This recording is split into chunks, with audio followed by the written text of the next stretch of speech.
प्रधानमंत्री नरेंद्र मोदी 22 अगस्त को south Africa में 15 ब्रिक्स समिट में शामिल हुए।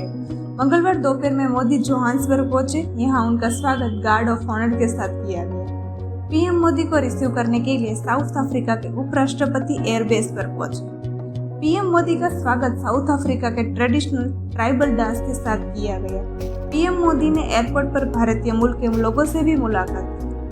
पीएम के होटल पहुंचने पर वहां भारतीय मूल की एक महिला ने उन्हें राखी भी बांधी। पीएम मोदी 22 से लेकर 24 अगस्त तक साउथ अफ्रीका में रहे। इस दौरान उन्होंने ब्रिक्स के कुछ सदस्यों के साथ द्विपक्षीय बातचीत भी की। अब हम इस वीडियो में जानेंगे ब्रिक्स क्या है।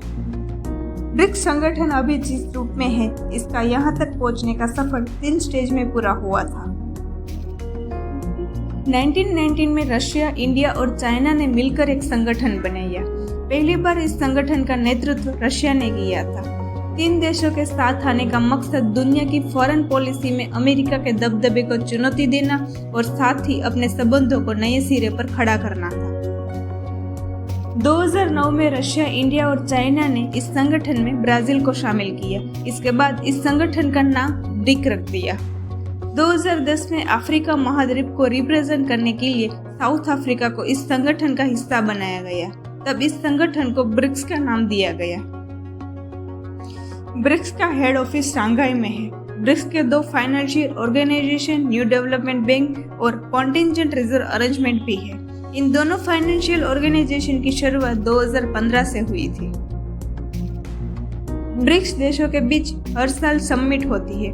इसके लिए हर साल इन 5 देशों के बीच प्रेसिडेंसी और मेजबानी बदलती रहती है। इस साल जनवरी में साउथ अफ्रीका के पास संगठन की मेजबानी पहुंची। इसके बाद 2024 में रशिया के पास ब्रिक्स समिट की मेजबानी पहुंचेगी। 2008 और 9 में जब वेस्टर्न कंट्रीज आर्थिक संकट से गुजर रहे थे, तब भी ब्रिक्स के देशों की अर्थव्यवस्था तेजी से आगे बढ़ रही थी। ब्रिक्स संगठन के बनने का कॉन्सेप्ट ही राइजिंग इकोनॉमी के आधार पर टिका है।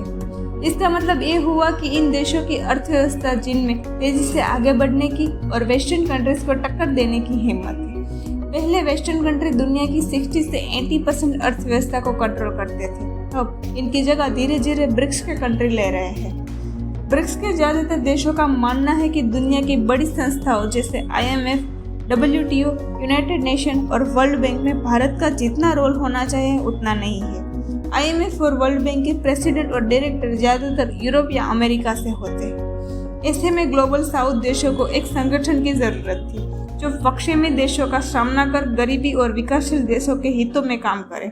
उन्हीं बातों को ध्यान में रखकर ब्रिक्स संगठन की रचना हुई थी।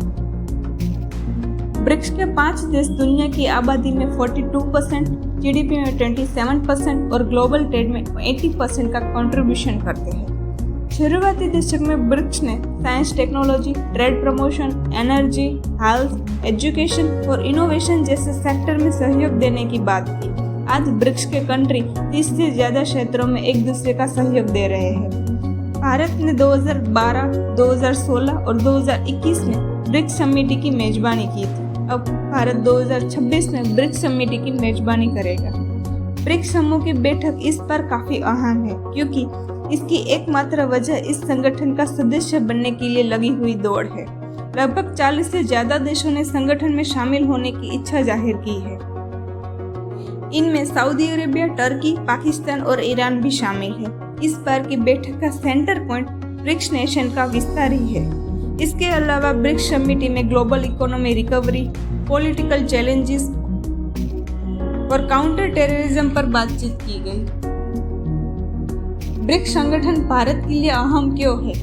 भारत की विदेश नीति दुनिया पर किसी एक देश के दबदबे के खिलाफ है।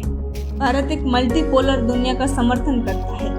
ऐसे में भारत के लिए ब्रिक्स जरूरी है। इसकी बड़ी वजह यह भी है कि इसके मंच से भारत पश्चिमी देशों के दबदबे के खिलाफ खुलकर बोल सकता है और दूसरे सदस्य देशों का समर्थन भी मिलता है। इस संगठन से जुड़कर भारत कई बड़े संगठन जैसे WTO, वर्ल्ड बैंक, IMF के विकसित देशों के दबदबे को खुलकर चुनौती देता है। दूसरी तरफ ब्रिक्स संगठन में नए 6 देश Argentina, Saudi Arabia, UAE, Iran, Ethiopia और इजिप्ट शामिल हो गए हैं। साथ ही साउथ अफ्रीका में साइन हुए ब्रिक्स के डिक्लेरेशन में ब्राज़ील, भारत और साउथ अफ्रीका की यूनाइटेड नेशन सिक्योरिटी काउंसिल में परमानेंट मेंबरशिप की भी मांग की गई है।